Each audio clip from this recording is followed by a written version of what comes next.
자, 두 번째 파트는 지금 과세 거래란 내용이 나와 있어요. 과세 거래. 자, 과세란 말 뜻은 부가가치세를 부과한다는 뜻이에요. 오케이? 세금을 부과한다는 뜻이 과세 거래인데 일단 어떤 경우에 여러분들한테 질문을 할 때도 그런 얘기를 한단 말이죠. 어떤 경우에 부가가치세가 부과되나요? 이렇게 물어본다면 큰 틀을 알아야 되겠죠. 여러분들도 질문할 때 아니 우리가 일상적으로 어떤 거래에 부가가치세가 붙고 어떤 거래에 부가가치세가 부과가 안 되나요? 이렇게 물어보면 면세는 들었죠. 부가가치세가 부과되지 않는 거 과세 거래는요. 재화 용역이란 말 많이 들었죠? 자, 부가가치세는 어떤 경우에 부과되느냐? 첫 번째는요. 재화가 공급됐을 때요. 재화가 공급이 되면 부가가치세가 부과돼요. 그럼 아까 재화라는 말은 재산상의 값어치가 있는 물건이니까 재무회계에서 흔히 얘기하는 상품, 제품이 재화예요. 그런데 여기 좀 교재에 보시게 되면 재화를 좀 더 자세히 설명해 놓고 있죠. 저는 여러분들한테 간단하게 설명해 드리기 위해서 재산상의 값어치가 있는 물건이라고 말씀을 해드렸는데 가만히 보니까 모두 있어요. 여러 가지 재화를 좀 자세히 배워놓을 필요가 있죠. 자, 다른 관두고 이 재화가 공급되면 부가가치세 몇 퍼센트? 10% 부과해야 된다고요. 이거 누가 질문했는지 까먹었는데 지난 시간에 거래처에다가 선물을 줬어. 그건 재화죠. 우리가 만드는 제품을 거래처에다가 선물로 줄 수 있잖아요. 그럼 재화가 그렇게 공급됐으니, 그죠? 재화가 공급됐으면 뭐가 부과돼야 돼요? 여기 부가세 부과돼야 되는 거예요. 당연히 그렇죠. 그게 재화예요. 원칙이 그러니까 뭔 줄 알아야 돼. 우리가 또 기부했어. 기부했어도 우리 재화 준 거죠. 우리가 만드는 제품을 어디에다가 기부했다. 그것도 기부는 했지만 재화가 공급됐으니까 거기에 10% 세금 징수하라는 것이 부가세법이에요. 그래서 일단 여기 과세거래를 물어보는 거니까 상황이 그렇게 되는 건 나중에 배우고 재화가 공급되면 뭐가 부과된다? 부가세 부과된다. 두 번째, 용역이 제공되면 어, 용역이 공급되면은 제공되면 부가세 징수해라 이런 뜻이에요. 오케이? 여러분이 미용실 갔어요? 미용실에 재화를 사러 갑니까? 용역 서비스를 받으려고 갑니까? 그 용역이라는 건 서비스라 그랬잖아요. 이렇게 어떤 그 사람의 기술이라든지 지식이라든지 노하우라든지 이런 걸 제공받게 되면은 거기 그 제공되는 금액의 10% 부가가치세 징수하세요. 그다음에 세 번째는요. 수입되는 재화 있죠? 수입 재화가 공급이 되면 세금 계산 여기 부가가치세 부과돼야 됩니다. 그래서 우리 지난 시간에 메인 매출전표 입력할 때 외국에서 원재료 수입하니까 세관에서 수입 세금 계산서를 했었죠. 그래서 그때 부가세가 부과된 거예요. 그게. 자, 그러면 이제 정리를 해요. 부가세 어떤 경우에 부과되나요? 라고 물어보면 지금 고상하게 재화가 공급됐을 때 또는 용역이 공급됐을 때 세 번째 수입재화가 공급됐을 때 부가가치세가 부과됩니다. 이렇게 얘기를 하라는 얘기예요. 됐습니까? 그 다음에 아까 또 이런 용어도 사용했어요. 우리가 부가가치세 납부해야 되는 과세 사업자 얘기했던 거 기억나나요? 아까 사업자 구분할 때 과세, 면세 구분했었잖아요. 과세 사업자는 어떤 사람을 과세 사업자라고 하나요? 재화를 공급하는 사업자, 용역을 공급하는 사업자, 수입재화를 공급하는 사업자가 바로 과세 사업자입니다. 통으로 이렇게 쫙 하나 갖고 설명해 드리는 거예요. 이해가 되셨죠? 그러다 보니까 이 부가세법에 대해서 이제 여러분이 알아야 될 다음 단계는 뭐냐면 재화는 어떤 걸 재화라고 해요? 어떤 걸 용역이라고 해요? 요거 구분할 줄 알아야 되겠죠. 그죠? 보편적으로는 재화 용역 금방 구분할 수 있는 거 그건 문제가 안 돼요. 문제는 우리가 약속한 거 약속한 내용을 모르면 얘가 재화인지 용역인지 구분을 못 하겠어. 그런 것들을 여러분이 여기서 기억을 하셔야 된다는 얘기죠. 자, 재화를 한번 설명해 보도록 하면 여기 재화의 공급 그러니까 뭐 어차피 이따 여러분 또 읽어볼 거니까 재화란 재산 가치가 있는 물건. 근데 여기 뭐도 있어요? 권리도 있어. 이 권리는요, 우리 재무회계에서 배웠던 무형자산이라고 생각하면 돼요. 그래서 재화란 재산이 값어치가 있는 물건이나 권리를 우린 재화라고 앞으로 부를 거예요. 그런데 재산상의 값어치가 없다면 그게 재화로 본다 안 본다? 대표적으로 지금 우리 공기가 없으면 살 수 없죠. 태양이 없으면 살기 힘들죠. 그런데 걔는 재산상의 값어치는 현재 없죠. 그래서 그걸 재화라고 보지 않는 거예요. 됐죠? 그 다음에 중요한 거, 여기 우리가 앞에서 재무회계 때 배웠던 화폐, 대형증권, 주식, 채권, 유가증권 있죠? 상품권 포함해서 얘는 재화로 본다 안 본다? 안 봐요. 이거 시험 문제 나온단 말이죠. 그래서 재화로 보지 않는 거, 재화란 물건, 재산상의 값어치가 있는 물건, 권리를 말하는데, 우리가 배웠던 화폐 대용증권이라든지 유가증권은 상품권 포함해서 재화로 본다 안 본다? 안 본다는 얘기예요.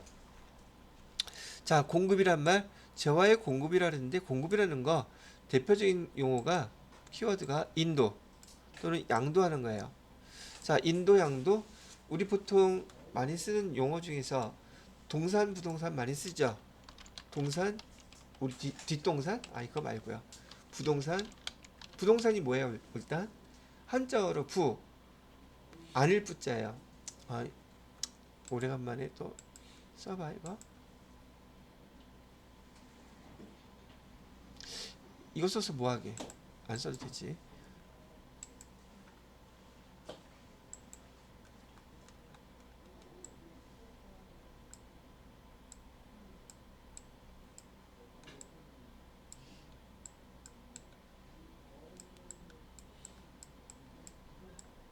역시 개판이야. 안 쓰는 게 낫겠죠? 아니, 중요한 말 얘기할 건 뭐였었냐면, 부동산 할 때 이 부자는요 아니란 뜻이에요. 그다음에 동은 움직일 동자여서 움직일 수 없는 산, 재산할 때 산자예요. 그러면 부동산 그러면 움직일 수 없는 재산이란 뜻이죠. 그래서 부동산이면 대표적인 게 뭐예요? 토지하고 건물이에요. 그다음에 동사는요. 동사는 아까 뒷동산 얘기가 아니라 움직일 수 있는 재산, 움직일 수 있는 재산 동산이라고 우리가 보통 불러요. 그러면 동산, 부동산 상대적인 개념인 것도 아시겠죠? 보통 인도라는 건 건네준다는 뜻인데 부동산 건네줄 수 있어요? 부동산 뚝 띄워갖고 너 가져라고 줘? 안 되지. 그래서 인도는 동산에 해당되는 여기 용어고요. 양도는 부동산이라고 생각하면 이해하기가 좀 쉽지 않을까 싶으네요. 그래서 인도가 됐던 양도가 됐던 이렇게 계약이 됐던 이런 법률상의 원인으로 인해서 전해질 수 있는 거 그런 것을 공급이라고 본다. 그래서 앞으로는 제가 동산 같은 경우에 인도 그러면 벌써 공급이 됐구나 이런 걸로 구분하시면 될 것 같으네요. 됐죠? 자, 그 다음 건 잠깐 쉬었다가 설명해 드리도록 할게요.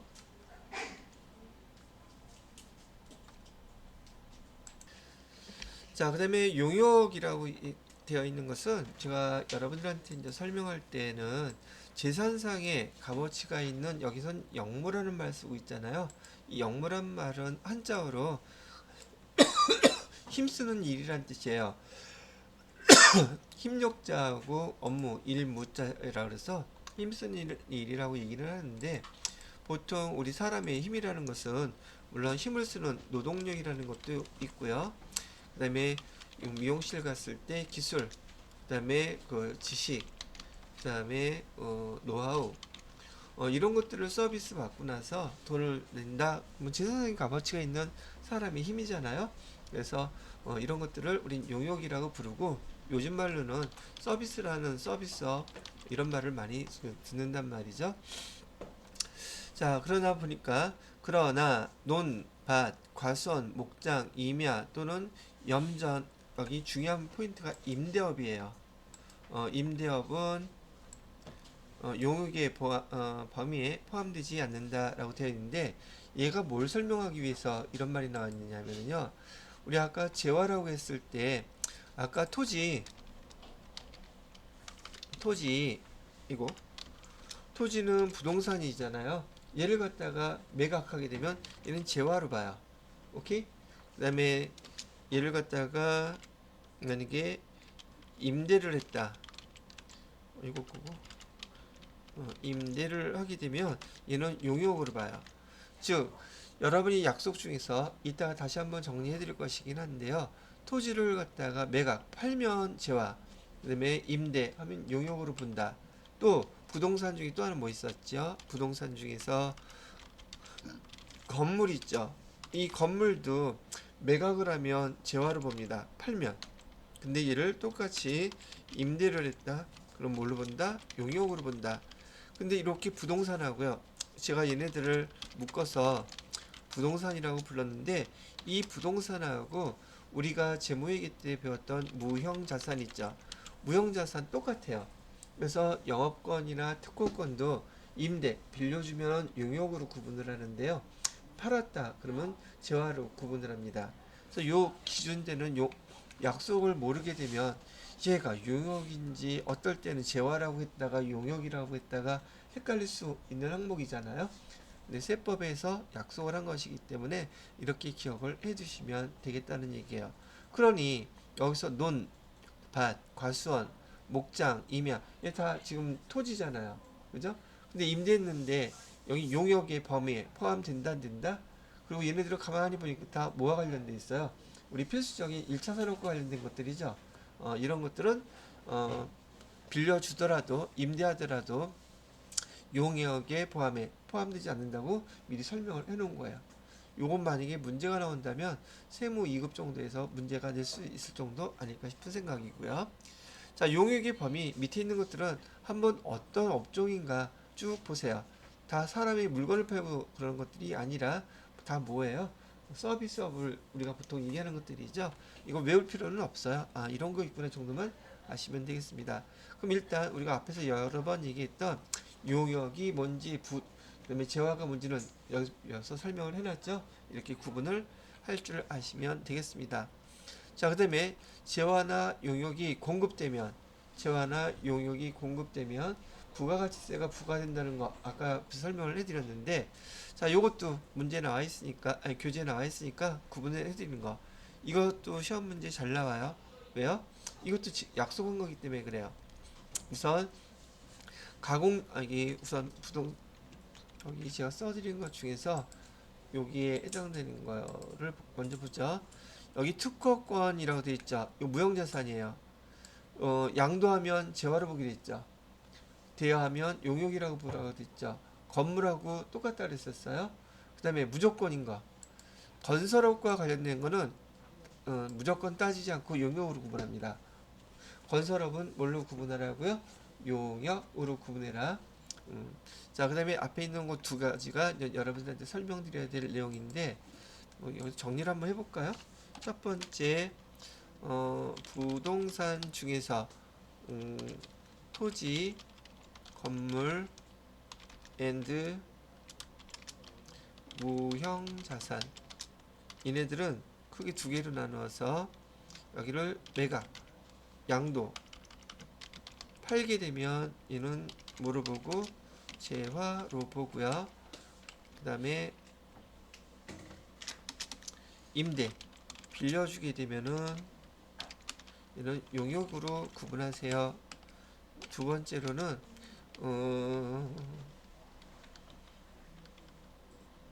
가공의 경우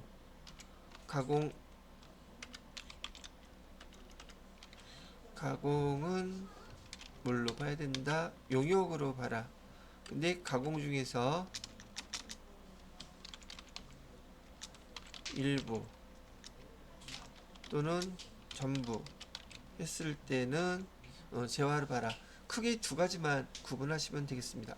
또 조금 전에 했던 건설은 무조건 용역 이렇게 구분하라는 뜻인데요. 자, 가공 하나 설명해 드려 볼게요. 제가 제일 대학교 졸업하자마자 갔던 회사가 이랜드라는 회사였었는데 꽤 오래됐어요. 자, 이 이랜드 회사에서 주로 그때 당시에 주 업종으로 팔았던 그 상품 제품이 바로 저거였었어요. 의류, 의류. 근데 이 회사에서는 말이죠. 지금 제조 옷을 만드는 제조 공장이 없어요. 근데 어떻게 전국이 파는 그 많은 브랜드의 의류들이 나왔을까? 그런 의류들을 우리나라에서는 여러분이 학교 다닐 때 배우셨던 가내수공업이라는 게 엄청 발달한 나라가 우리나라거든요. 가내수공업이 뭐예요? 집가자거든요.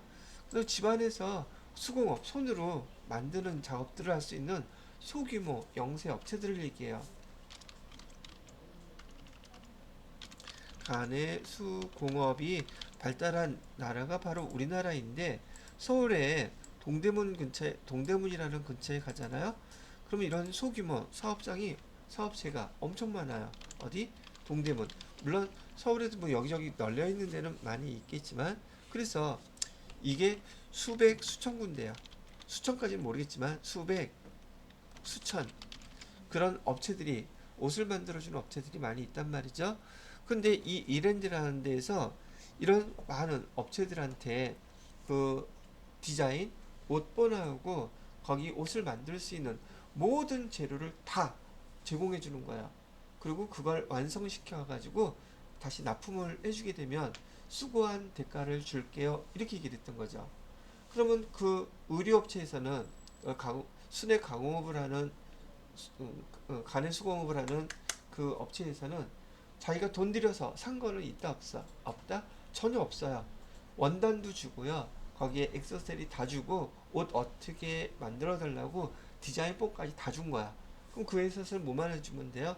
자기네 기계나 재봉틀이나 그런 거 이용해서 옷만 완성시켜서 주게 되면 지금 자기네 그 노동력만 이용했죠. 그래서 전 모든 것을 갖다가 본사에서 다 대주고 가공만 해서 본사에 다시 납품하게 되면 걔는 용역에 해당돼요. 이해가 됐죠? 그런데 본사에서 저기 옷번하고 원단은 대줄 테니까 거기에 맞는 단추하고 시간이 좀 없으니까 너희들이 그걸 구매를 해서 그 다음에 레이스라든지 지퍼라든지 요런 걸로 구입을 해서 완성시킨 다음에 그 다음에 우리 회사에 다시 납품을 해달라면 그 자재의 일부 또는 전부를 들여서 사가지고서 납품을 했으니 그런 경우에는 똑같은 경우 같아도 이럴 때는 재화로 구분한다는 얘기예요. 그래서 용어에 말듯이 그 제품을 만들 때 일부 또는 전부의 재료를 구매해서 완성시킨 다음에 납품을 하면 재화의 공급. 오케이? 근데 가공만 해서 납품을 하게 되면 이때는 용역 이렇게 구분을 하자고 돼 있는 거예요. 아시겠죠? 그런데 아까 건설업 같은 경우도 건설도 그 건설업체에서 그 자재 일부 시멘트라든지 철근이라든지 사놓고서는 등등해서 납품할 수 있잖아요. 그러면 거기는 왜 그럴 때는 재활하고 하지 않고 건설업은 왜 다 용역이라고 하나요? 물어본다면 건설업 자체가 다 그냥 저절로 지어지는 게 아니죠. 다 사람의 힘이 필요해. 그래서 걔는 무조건 용역으로 구분을 하자라고 되어 있는 것이니까 그렇게 구분을 해주시게 되면 여기에 나와 있는 체크 포인트라고 되어 있죠. 이건 약속을 한 내용을 알고 있어야지만이 그 내용들을 구분하실 수 있어요. 그래서 중요하다고 설명을 해 드리는 것이고요. 자, 그 다음에 재화가 수입되면 외국에서 우리나라에 들어오잖아요. 그럼 바로 통관되는 게 아니겠죠. 그 수입하는 업자가 와서 통관 절차를 밟아야 되겠죠. 그럼 그 물건 잠깐 어딘가에 놔둬야 될 거 아니에요. 그거 놔두는 구역을 갖다가 우리는 보세구역이라고 불러요. 여기 보시게 되면 보세구역이라고 되어 있죠. 보세구역의 말뜻이 세금을 보류해 놓는 지역이란 뜻이에요. 왜? 아직 통관 절차가 이루어지지 않았기 때문에 세금을 보류하는 지역이다. 그 보세구역을 알게 되시면 될 거고, 지난번에 얘기했나요? 보세 신발 들어본 적 있어요? 보세 신발, 보세 의류, 보세 품목 이런 얘기인데 세금을 다 납부하지 못한 사람들이 자기가 그 물건의 주인임에도 불구하고 세금이 더 많이 나와. 그 용역료가 라고 포기할래 그러면 세관에서는 그 관리 보관료라든지 통관료라든지 거기서 발생한 비용들 회수를 해야 될 거 아니에요. 그런 거 사업자가 포기한 물건 그거 경매나 공매로 넘겨서 돈 회수해야 되잖아요. 근데 그 경매나 공매로 나온 물건들이 이따가 배울 건데 부가세가 없어요. 만약에 걔가 통관이 돼서 여기 우리나라 여기 국내에서 소비가 됐다면 부가세 10%가 부과되는데 그 업자가 나 그 기간 등등한 사유로 그 물건 포기할래요. 그럼 부가세가 없어. 왜? 그 세관에서 그 업자들한테 부가세 없는 금액으로 그 물건을 싸게 넘겨서 자기네 그 관리비라든지 통관료라든지 보관료라든지 그걸 징수한단 말이죠. 아까 여기 보세구역이라고 그랬잖아요. 보세구역에 놔둬도 보관료가 발생하는 건 당연하잖아요. 근데 오랫동안 그 물건을 여타저타한 이유로 못 찾으면은 지금 그 관리비 보관료 내는데 100만 원 들어가. 근데 내 물건 들여와서 팔면 내 이익이 10만 원이야. 아니면 50만 원이야. 그럼 물건 찾겠어요, 안 찾겠어요? 당연히 안 찾겠죠. 그런 세관에서 걔를 경매, 공매로 넘겨서 판단 말이죠. 거기는 뭐가 없다? 부가세가 없어요. 그럼 최소한 똑같은 물건이라도 10%는 싼 거 아니에요. 이렇게 그 공매업자, 경매업자가 사갖고 와서 걔를 좀 더 싼 가격에 팔아요. 그럼 그 보세 물건은 보수 지역에 있다가 풀린 물건이니까 보편적으로 쌀까 비쌀까? 싸다는 얘기예요. 그래서 여러분이 뭐 가끔이라도 본 적 있으신지 모르겠는데 여기 지역 같은데 플랜카드 붙여놓고 보세 물건 팝니다라고 하는 것들 있잖아요. 그럼 걔네들은 보편적으로 싸요, 비싸요? 보편적으로 싸요. 바로 이런 것들. 근데 아닌 것들이 거의 끼어들어가서 무늬만 말만 보세라고 해놓고 가면은 뒤따 비싸. 그런 거 사면은 좀 그렇죠. 하여튼 보세 지역 그 용어 설명해 드리려고 말씀을 해드렸습니다. 자, 그렇게 재화의 수입. 수입하는 재화에 부가세 붙는다 안 붙는다? 부가세가 붙는다 그랬어요. 자, 그 다음에 여기 재화의 공급 특례라고 그래서 간주 공급 특례라고 나와 있는데 요 별표 3개 해놓고 부가세법에서 실무에서 시험 문제에서 엄청나게 중요한 파트입니다. 그래서 지금 제가 정리해 드리는 거 잘 기억하셨다가 이따가 읽어보시면서 이 네 가지는 반드시 암기해 놓으셔야 됩니다. 지금부터 설명합니다. 자, 일단 재화의 공급이라는 말 뜻은요.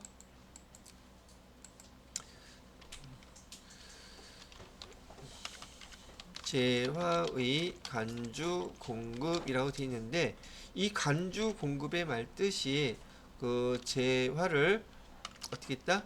판매한 것으로 본다라는 뜻이에요. 뭐 한 것으로 본다? 판매한 것으로 본다. 근데 이 재화의 간주 공급은 사실 무상 공급이에요. 무상 공급인데도 불구하고 뭐 한 것으로 본다? 판매한 것으로 본다는 뜻이기 때문에 다음과 같은 사항이 간주 공급, 그다음에 무상 공급에 해당되는 것이라고 구분하시고서 문제를 한번 보셔야 된다는 얘기죠. 첫 번째, 재화의 간주 공급에 해당되는 것은 첫 번째가 총 네 가지가 있어요. 하나는 자가 공급이라는 게 있습니다. 자가 공급의 말뜻은 이 사업자가 2개 이상의 사업장을 갖고 있는 경우에 발생하는 것들이에요. 그래서 첫 번째 자가 공급에 해당되는 것 중에 하나가 면세 사업 전용. 그다음에 두 번째가 지난번에 우리 불공사항으로 1000cc 했던 거 기억나시나요? 1000cc 그 자동차 소형 승용차가 1000cc가 넘어가는 거 그 얘기하는 거예요. 세 번째가 타 사업장 반출이라고 되어 있는데 목적이 판매 목적인 경우에요. 판매 목적으로 타 사업장으로 반출하게 되면 여기 재화의 간주 공급에 해당된다는 뜻이고요. 두 번째로는 개인적 공급이라는 게 있고 세 번째로는 사업상 증여, 네 번째로는 폐업 시 남아 있는 또는 한자어로 잔존, 재화 이런 것들은 다 판매한 것으로 보겠습니다 라고 뜻이에요. 판매한 것으로 보니까 부가세를 납부할 때도 판매한 판매 금액의 10%가 돼야 되겠죠. 그죠? 자, 일단 여러분의 재화의 간주 공급, 그러면 재화를 공급한 것으로 보겠다. 공급이라는 말 뜻은 판매한 것으로 보겠다는 말 뜻이에요. 자, 상당히 중요한 항목이니까 그 예를 한번 들어보도록 하겠습니다. 첫 번째, 자가 공급이라는 것은 이 사업자는 지금 사업장이 2개 이상이라고 그랬었죠. 근데 그 2개 이상의 사업장 중에서도 여기 지금 과세, 지금 부가세가 부과되는 물건을 파는 사업장이 있고, 또 하나의 사업장은 부가세가 부과되지 않는 그런 물건을 파는 사업장이에요. 대표적인 게 뭐냐면 여기서는 여러분 화장품 올리브영에서 사게 되면 화장품 케이스 있죠. 화장품 케이스는 뭘로 만들어요? 보편적으로 종이로 만들죠? 아닌가? 병으로 만드나? 아니, 포장한 것 같아. 케이스. 화장품 산지 너무 오래됐어? 아니면 내가 말하는 게 너무 이색적이야? 어. 화장품들 안 사요? 그 케이스라고 얘기하면은 뭐 그 로션, 스킨 알아. 난 옛날에 스킨 로션 그래서 스킨 로션이 나는 한 개인 줄 알았어. 스킨 로션 주세요 그랬더니 2병을 주는 거야. 하나만 달라니까요. 스킨 로션으로 그랬더니 스킨 이름이 따르더라고요. 지금 그다음부터는 내가 안 사. 자, 여하튼간에 화장품을 케이스 종이로 이렇게 보편적으로 만들어서 놓는데 여기 그 원료가 뭐예요? 화장품 케이스를 만들려면 종이가 있어야겠죠. 그다음에 여기 이 사업자는 책도 만들어요. 그러면 여기 화장품 케이스를 만드는 이 사업장은 과세 사업장이에요. 이 화장품 케이스를 만들어서 화장품 업체에다가 공급을 하게 되면 얘가 면세 품목 아니잖아요. 그러니까 100만 원어치를 만들어서 팔면 10만 원 부가세 예수금 받아야 되겠죠. 근데 책은 어때요? 책은 면세 품목이죠. 지금 100만 원어치를 판다 손 치더라도 매출세액이 있어요? 없어요. 당연히 없죠. 그래서 면세 품목이에요. 근데 이 사업자는 지금 이 2가지 사업을 갖다가 같이 하고 있단 말이죠. 그리고 여기 동시에 들어가는 거 화장품 케이스를 만들든지 그다음에 책을 만들든지 똑같이 지금 내가 사갖고 와야 되는 그 원재료는 뭐가 되겠습니까? 원재료는 종이가 될 거란 말이죠. 그래서 이 종이를 우선 공급가에 100만 원어치를 사갖고 왔어요. 그 다음에 세액은 얼마가 될까? 10%니까 여기 10만 원이 되겠죠. 그러면 지금 우리가 원재료인 종이를 사갖고 왔으니 만약에요, 이 과세 사업장에서 이 원재료를 사갖고 왔다면 110만 원 주는 건 똑같겠죠. 그럼 매입세의 공제를 받을 수 있어요? 없어요? 과세 사업장에서는 화장품 케이스를 만들어 팔더라도 매출세액이 있죠. 매출세액에서 매입세액 10만 원 공제 받죠. 그죠? 공제 받을 수가 있어요. 10만 원. 그런데 만약에 면세사업장에서 똑같은 원재료를 사갖고 왔어요. 그리고 세금계산서를 받으면 공제받을 수 있어요? 없어요? 여기 세금계산서 받았어요. 여기서 이 사업장에서 사업장이 서로 다른 곳이에요. 오케이? 그럼 얘는 공제받지 못하죠. 왜? 제가 지난번에 불공상 6가지 외우라 그랬죠. 몇 번째에 해당돼요, 얘가? 원재료인 종이를 사갖고 오고 세금계산서, 매입세금계산서죠? 받았는데 얘 5번째 면세관련에 관련됐죠? 면세사업자가 이렇게 매입세금계산서 받으면 매입세 공제 해준다 안 해준다? 그럼 얘 불공 처리해야 되잖아요. 그죠? 이해됐어? 그런데 이 사람이 자기는 사업장을 2개를 하고 있으니 이 세금계산서는 과세사업장으로 세금계산서를 받았어요. 어디로? 과세사업장으로 세금계산서를 받고 뭘 공제받았어요? 매입세 공제받았어요. 오케이? 그런데 얘를 갖다가 이 종이 원재료 2번의 사각공고를 여기서 화장품 케이스 만드는 데는 하나도 사용을 하지 않고 어디서 이 종이를 사용했냐면 여기서 사용했단 말이죠. 그러면 매입세액을 공제받고 면세 사업에 이 모든 것을 사용했으니 그러면 이 부가세법 입장에서는 니네 사업장에서 사용한다고 그래서 매입세액을 공제해 줬더니만 실제로는 여기서 사용해? 그러면 이거는 과세사업장에서 면세사업장으로 판매한 것으로 보겠다. 그래서 매입세 판매했으니까 10만원 납부하라는 얘기예요. 근데 실제로 여기서 팔았겠어요? 여기서 이쪽으로 이렇게 건네주면서 세금계산서를 발급했겠어요? 안 했겠어요? 안 했죠? 이건 자기 회사니까 자기 사업장에서 물건만 이렇게 왔다 갔다 쓴 것 뿐이에요. 그죠? 그러나 부가세법 입장에서는 그렇게 하면 돼요? 안 돼요? 안 되죠?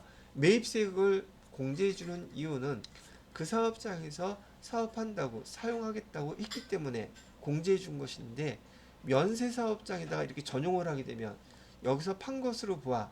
그럼 공급가액은 얼마가 되겠어요? 똑같이 100만원. 세액은 얼마가 되겠어요? 10만원.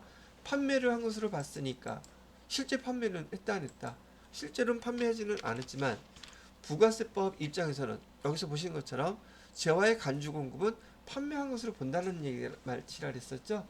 그래서 뭐 납부하라는 얘기예요. 매입세액 10만원 납부하라는 얘기예요. 근데 만약에 이 물건을 샀는데 얘네들이 매입세액을 공제받지 않았어. 그냥 불공 처리했어. 여기서 사올 거라고. 그럼 문제될 게 있을까 없을까? 아, 그럼 문제될 게 없어요. 문제 사단이 난 이유는 공제 받아서는 안 됐는데 공제를 받았기 때문에 사단이 난 거예요. 그러니 당연히 부가세법 입장에서는 판매한 것으로 봐서 매입세 공제받던 10만원 다시 납부해. 이런 뜻이 된 거죠. 여기까지는 나라에서 어떻게 하나요? 몰라요? 아, 그렇게 얘기하면 우리나라 이런 게 몇 개나 있는데 그걸 어딜 다 돌아다녀? 국세청 직원이 몇 백만 명 돼? 그것도 안 되죠. 근데 정식적으로 여기 법인들은요 5년마다 한 번씩 세무조사 받는 게 원칙이에요. 오케이? 그래서 그거 안 받는다는 뜻은 아닙니다. 규모가 작을 때는 그냥 넘어가는 경우는 있어도 만약에 세무조사 나오잖아요. 세무조사가 나오면 예를 들어서요. 올해가 지금 2023년 5월 22일이죠. 세무조사 나오기 전에 통지서 먼저 날라와요. 몇 월 며칠부터 언제까지 세무조사 시행하겠습니다. 그러면 한 달이에요. 한 달 동안 나오는데 만약에 5월 20일 나왔다 그러면 자료는 언제 걸 보나요? 여기 올해 2023년 거는 안 봐요. 전년도 거 2022년도부터 역산해 가지고 5개년치를 다 봐요. 거기서 걸리면 이렇게 돼 있는 것도 걸리겠죠? 안 나오면 물론 안 나오면 안 걸리겠죠. 어떻게 하냐고요? 알 방법이 세무조사 나와서 재수 없어서 걸리는 거야. 그게 재수 없어서 걸리는 걸까? 나쁜 짓해서 걸리는 걸까? 여러분 저기 신호등에서 빨간 불일 때 초록 불일 때 건넌 적 없어요? 빨간 불일 때 건넌 적 없냐고. 지나간 적 있죠? 그럼 다 세금 내요? 아니 벌금 내요? 안 걸렸잖아. 그럼 운이 좋은 거야? 나쁜 짓 한 거야? 그지? 그러면 돼. 뭐 사는 게 원래 그런 거니까.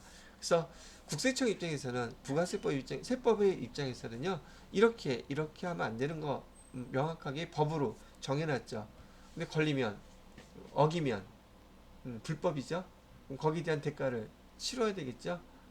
그래서 그렇게 하지 말라고 알려주는 거예요. 그래서 세무조사 나가서 걸리면은 그런 일을 한 번만 했을까 두 번 했을까 5년 동안 싸그리 다 뒤져요. 걸리면은 등등하니까 정직하게 세금 납부해 주세요. 가뜩이나 힘이 들어 죽겠네요. 뭐 그렇게 얘기하는 거죠. 말뜻 알아들었어요? 이걸 첫 번째 뭐라고 부른다? 자가공급. 자가공급의 말뜻은 사업장에 죽인 사람이 자기가 자기한테 공급했다는 뜻이에요. 증빙서류는 있겠다 없겠다. 당연히 간주공급은 여기 네 가지 다 증빙서류는 없습니다.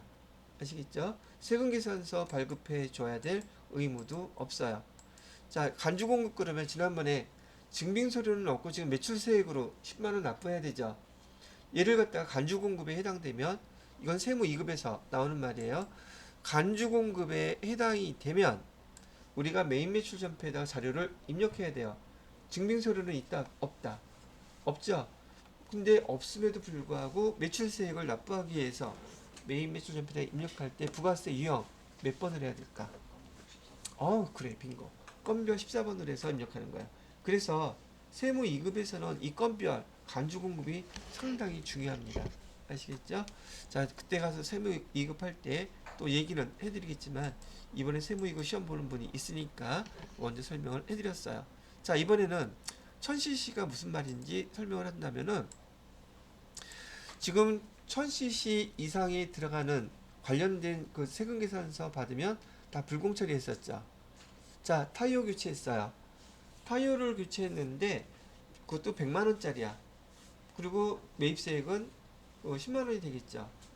자, 근데 얘를 갖다가 타이어를 교체해 준다고 승용차 사장님 거 등등한다고 하는데 그걸로 하지 말자. 그 차 크기가 다르다. 보통 타이어 크기가 3000cc 되는 거하고 경차하고 다르죠. 타이어 사이즈가 거기 안 어울려. 그럼 이번에는 진공청소기 코드 제로 아시나요? 진공청소기 코드 제로 처음에 나올 때는 많이 비싼데 요즘 많이 떨어졌더라고요. 자, 코드 제로 100만원짜리인데 걔도 매입세액은 10만원이에요. 근데 여기서 사무실에서 사용하겠다고 하고서는 여기 사무실에서 사용하겠다고 그 코드 제로를 사왔어요. 세금계산서 받았을 때 매입세 공제 받았겠죠. 근데 그 사장님 그 차 트렁크 싣고 다니면서 거기서 쓰고 있어. 그럼 원래 걔는 3000cc 차에 쓰려고 코드 제로를 상기돼 버렸죠. 세금계산서 받았으면 불공 처리해야 되죠. 근데 공제 받았어. 그럼 안 되죠. 그러면 여기 위에 있는 면세나 똑같은 의미죠. 무슨 말인지 알겠죠?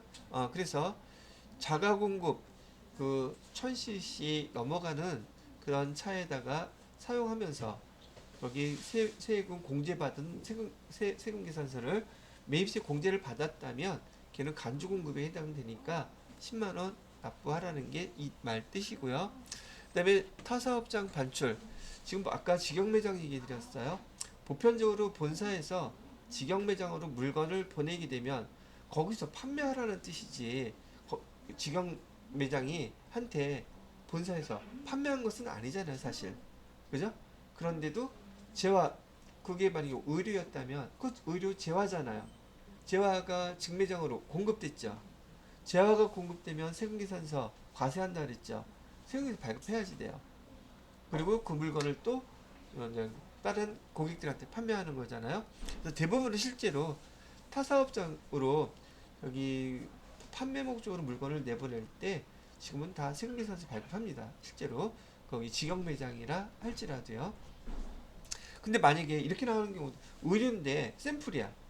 각각의 전국에 있는 직매장에다가 거기다가 샘플로 진열하라고 보내는 거야. 그럼 걔 목적이 판매 목적이겠어요? 아니겠죠. 그런 경우에는 간주 공급에 해당되지 않아요. 또는 우리가 사용하려고 원재료를 사갖고 왔는데 수리 목적으로 그렇게 물건을 사용했다? 그것도 간주 공급에 해당되지 않습니다. 여기는 간주 공급에 해당되는 건 반드시 그 목적이 뭐일 때만, 판매 목적일 때만 여기 간주 공급으로 보겠다고 얘기를 하는 거예요.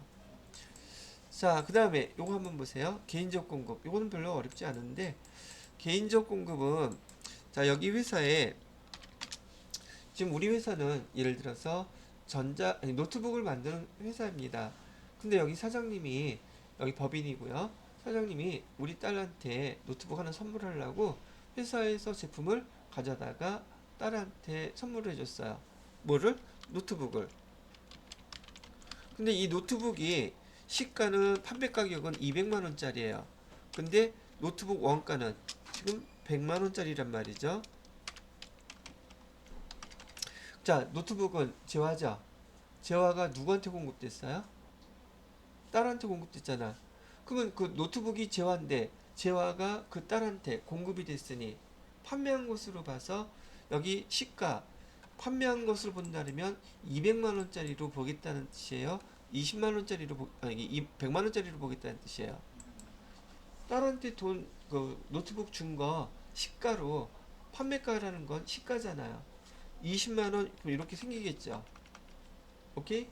자, 그래서 개인적으로 노트북을 얜 제화기 때문에 딸한테 줬다 할지라도 판매한 것으로 봐서 20만원은 부가세 납부하라는 뜻이에요.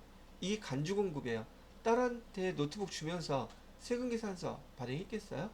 신용카드로 결제하라고 했겠냐고요. 얘는 사갖고 준 게 아니라 우리 회사에서 만든 거예요. 우리 회사 쓰려고 했던 걸 준 거니까. 근데 회계 처리할 때는 시가로 회계 처리해야겠어요? 원가로 회계 처리해야 되겠어요? 원가로 회계 처리해야 되겠죠. 그래서 여기 결과론적으로 어떤 일이 벌어지냐면 부가가치세는 판매 가격의 10%, 회계 처리할 때는 원가로 100만원까지 합쳐서 두 개가 다 뭐 복리후생비가 됐던 가지급금이 돼야 되겠죠. 이건 대표가 가져갔으니 법인이 대표한테 돈 빌려준 거잖아. 돈 받아야 될 거 아니에요? 그죠? 법인하고 개인은 다른 사람이잖아요. 인격체가. 그래서 대부분은 가지급금이라고 기록을 해놓습니다. 오케이? 자, 이번에는 이 노트북을 갖다가 거래처가 지금 확장 이전을 했대. 그래서 그 사장님한테 우리한테 중요한 거래처야. 그 사장님한테 노트북 선물할 수 있잖아요. 그 선물했다 할지라도 걔도 재화잖아. 재화가 공급됐으니 상황은 똑같겠죠. 이해가 됐어? 자, 그 다음에 남아있는 재화, 잔존재화라고 되어 있는데, 자, 폐업을 해요.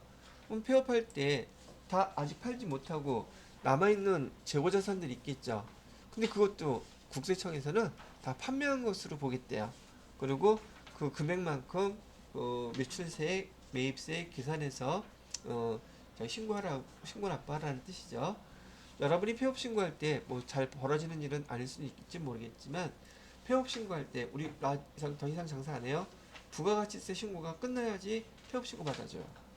부가가치세와 관련된 것들 다 정리해야 되겠죠. 실제적으로는 큰 재고 아니면 다 없애버려요. 재고 우리 없다. 그걸로 끝내버린다는 얘기가 그런 얘기인데 지금 전반적으로 이해하시라고 제가 요 네 가지를 설명을 간단하게 해드렸는데요. 교재를 꼭 보셔야 되고 우선 지금 포인트는 뭐냐면 자, 간주공급은 무슨 뜻이다? 판매한 것으로 본다. 간주공급은 부가세 매출세액 납부하라는 뜻이에요. 간주공급 나중에 왜 반대인 의제도 배워요. 의제 매입 의제 매입도 매입한 것으로 본다는 뜻은 똑같은데 걔는 매입세액을 공제해준다는 뜻이고 간주는 판 것으로 본다라고 기억을 하시면 되겠습니다. 그래서 제가 이렇게만 설명해 드려요. 간주공급 그러면 네 가지가 기억나야 돼. 첫 번째 자가공급, 두 번째 개인적 공급, 세 번째 사업상 증여, 네 번째 폐업 시 남아있는 재화. 자가공급에는 또 세 가지가 있다. 연쇄사업, 천실시에, 그 다음에 타사업장 반출. 이렇게 해서 7가지를 명확히 외우고 계셔야지 차후에 여러분이 문제를 풀어보면서 설명해 드릴 때 이해하기가 쉽답니다. 이거 외워놓지 않으면 아주 많이 헤매게 될 거예요. 자, 제가 여러분이 부가세법에서 중요한 세 가지가 있다고 정리하라 한다면 제가 세 가지 뭐로 말씀드렸냐면 첫 번째 불공상 6가지, 두 번째 지금 간주 공급의 말뜻 뭐라고요? 판매한 것으로 본다. 세 번째가 이따가 다음 시간에 배우게 될 과세 표준이에요. 과세 표준 공급가액을 얘기하는데 이 세 가지가 엄청나게 중요한 항목들이라서 실무에서도 자격시험에서도 아주 많이 거론되는 것들이라서 잘 알고 계셔야 된다고 설명해 드리는 겁니다. 자, 그러면 여기까지 제가 설명을 해 드렸고요. 지금 여기 재화의 그 공급 특례, 재화 공급의 특례, 그래서 간주 공급이라고 나와 있는데 그 설명이 자가 공급 다음 페이지에 설명까지 쭉 나와 있습니다. 오케이. 자, 마지막으로 하나. 그러면 얘는 지금 재화의 간주 공급인데 용역의 간주 공급도 있습니까? 라는데 용역도 무상으로 해주는 경우가 있기는 하지만 용역은 무상으로 해줬다면 간주 공급으로 보지 않아요. 예를 들어서 여러분의 아는 언니가 여러분 머리 헤어 여기 커트하고 펌하고 돈 들어가는 거 다 해준대 공짜로. 그럼 그 간주 공급에 해당되나요? 안 된다고요. 그런데 간주 공급에 해당되는 게 딱 하나 있어요. 용역에서 건물을 특수관계자한테 무상으로 임대해 주는 경우. 다시 특수관계자는 무슨 뜻이냐면 여러분이 뭐 학연, 혈연, 지연, 동네 있건 뭐하건 아는 사람이에요. 내가 예전에 미리 알고 있는 사람은 특수관계자라고 보고 그 사람한테 무상으로 공급을 해줬다, 빌려줬다. 그러면 돈은 안 받았는데 주변에 있는 시가를 따져서 거기에 임대료에 상응하는 부가가치세 납부하는 거 그거 딱 하나만 용역의 간주 공급에 해당돼요. 자, 그런 정도로만 보시면 되겠고요. 자, 지금부터는 제가 설명했던 내용들 참고하셔가지고서 교재 174페이지까지 조근조근 읽어보시기 바랍니다. 그리고 다음 시간에 우리 176페이지에 공급시기와 세금계산서에 대해서 설명을 해드리도록 할게요. 자, 오늘 수업은 여기까지만 하도록 하겠습니다.